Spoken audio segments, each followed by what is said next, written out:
The wrong people are having children. In fact, the people who would be the best parents are opting to be child free, and we're going to talk about why today. If you've had to re-parent yourself because you had abusive parents, emotionally neglectful parents, emotionally immature parents, you understand what parenting entails and that it requires a lot from someone. A lot more than people are doing these days and even in the past.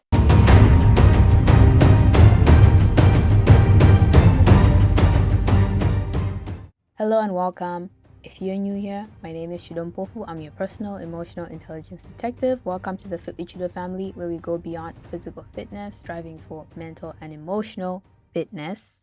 I want to start by acknowledging I have been MIA, and I should have said why in the last episode. I mentioned it on my social media, but a lot of you may not have seen it. I will be taking season breaks every 7 to 8 episodes, and I'll be using this time to do a lot of planning, to think about what I'll be talking about on the podcast. I don't really want to make podcast episodes for the sake of it. I want to make sure that when I am putting out content on here, it's with a purpose. There's a reason why I'm talking about it. It complements what I'm teaching on TikTok, and I'm emphasizing something that's really important. So going forward, just expect that I'll be recording 7 to 8 episodes. I'll take a break and then I'll do that again. Kind of like a Netflix show type of situation. So, yeah, now that we have that housekeeping out of the way, today let's talk about the most taboo topic, that is parenting. What makes a good parent? Why are there so many bad parents? And what do children need? The reason why I say this is a taboo topic is, have you ever noticed that if someone tries to share even an abuse story where their parents were abusive, people attack the victim, they don't attack the parents? That is because in society, we have this unstated rule that your parents should be able to abuse you and you shouldn't have to speak about it. And talking about it is you dirtying their name. Even if they have done atrocious things to you, you still don't have a right to speak about it. And that shows us that we have a problem. Like, we have a big problem. The first thing I want to talk about is people don't really understand what parenting is. People think being a parent is paying for your school fees, food, roof over your head, occasionally making conversation with you when you're young, playing with you, taking you to the park. But it's more than that. If you've had to reparent yourself because you went through a lot, you know that parenting is more than that.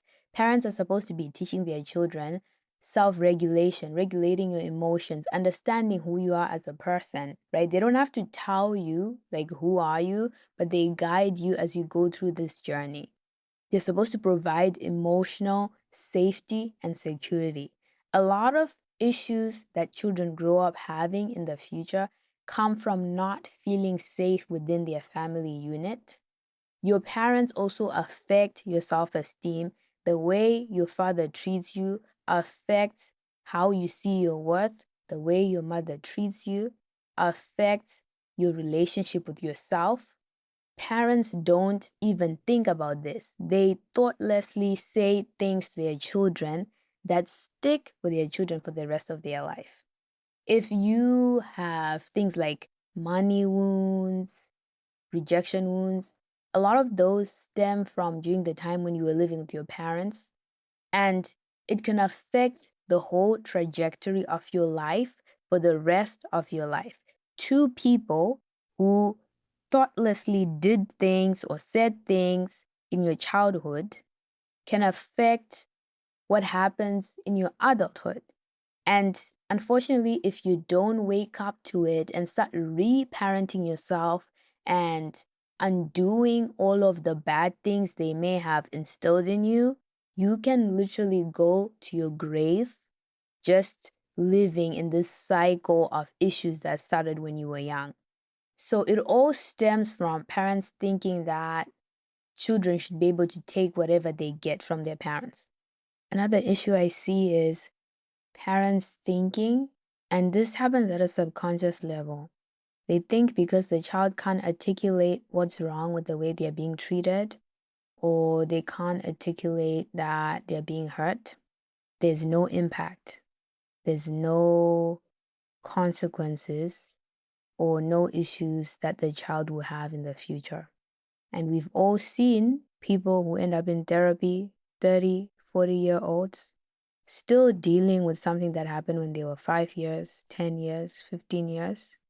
And this points to a bigger problem. A lot of parents see their children as extensions of themselves. They don't see them as individuals. They don't see them as a human being that has their own thoughts, that has their own feelings, their own soul and spirit, if you believe in souls and spirits. They don't understand that their child is not a possession.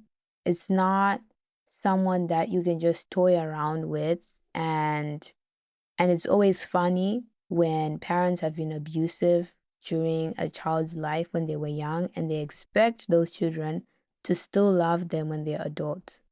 This brings me into the next topic, which is people have this very horrible understanding of love that when you love someone, you're supposed to take whatever they dish, you're supposed to accept abuse, be understanding to it. That is not the definition of love. Love protects those dearest to it, right? So the abuser who's expecting grace because the child loves them is devoid of love themselves, because if they did have love in themselves, they wouldn't be treating someone they love like that.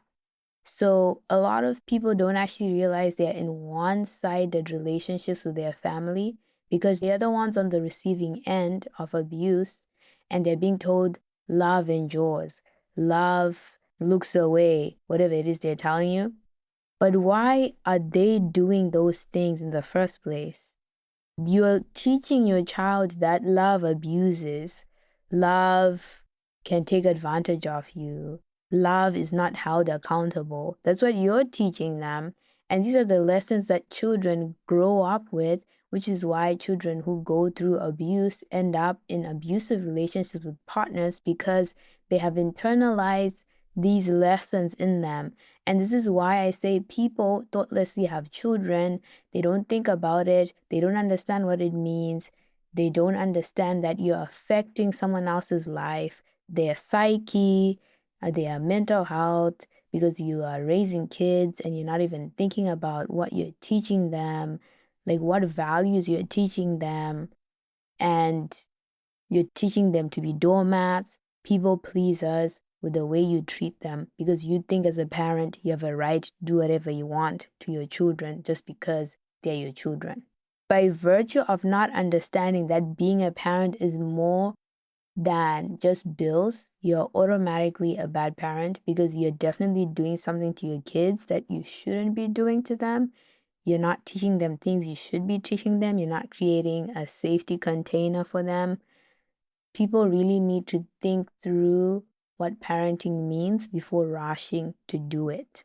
If you're one of those people that are rushing to have children without thinking it through, then you are possibly risking traumatizing your own children. And we all have issues that we got from our childhood. Some people, it's serious, like physical abuse, emotional abuse, even sexual abuse. Some people, it might be not as horrible, but you still have issues. And if you haven't taken time to understand what your blind spots are, what your triggers are, what your toxic traits are, because everybody has toxic traits, then you're going to be passing those down to your children if you don't actually take the time to understand yourself. And so if someone is like in a rush to be a parent and you're not going for counseling and you can't name a single trigger that you have, you can't name a single toxic trait that you have, you think you're perfect and you think just because you want to have a child, you'll be a good parent, you're automatically a bad parent. The parents don't realize they also need to be in a good emotional state they also need to know how to self-regulate. I have seen parents going head to head with a toddler in Walmart, and I just don't understand that. Or I'll be in a park and like a parent is fighting with their child. And you can see that this could have easily been de-escalated. I totally understand, like, there's an age where a child is kind of pushing boundaries, exploring how far can they take it, but there's situations in which parents can clearly see they could clearly de-escalate it by just listening to what the child is saying, or teaching them how to self-soothe, or just creating a container for the child to express whatever issues they have. Maybe they're sad, something happened at school, some girl was mean to them. They don't create the space for the child to express those emotions, so the child acts out. Even in teenage years, if you pay attention to a lot of teenagers, some of them are doing really bad things to get their parents' attention. It's actually not that they're trying to be malicious, they're trying to get their parents' attention, and the parents only give them attention when they do negative things because then they start yelling and they're getting their needs met in that way. So these are just a few examples of why I think as a society we don't take this job, this role seriously. If you have children, you have automatically signed up for the physical side of parenting, which is shelter, food, etc. But you also are signing up for the emotional side of it. Someone commented on one of my TikTok videos and said, not all parents are horrible, but all horrible people want to be parents or are already parents.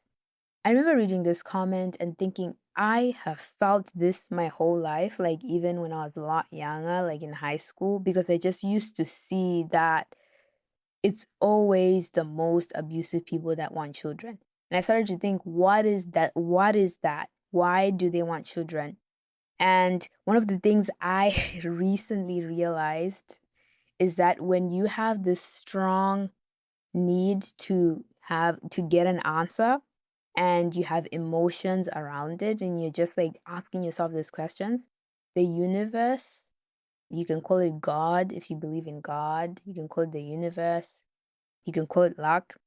It creates a circumstance that helps you to see what it is. And so there's one highly narcissistic relative that I have.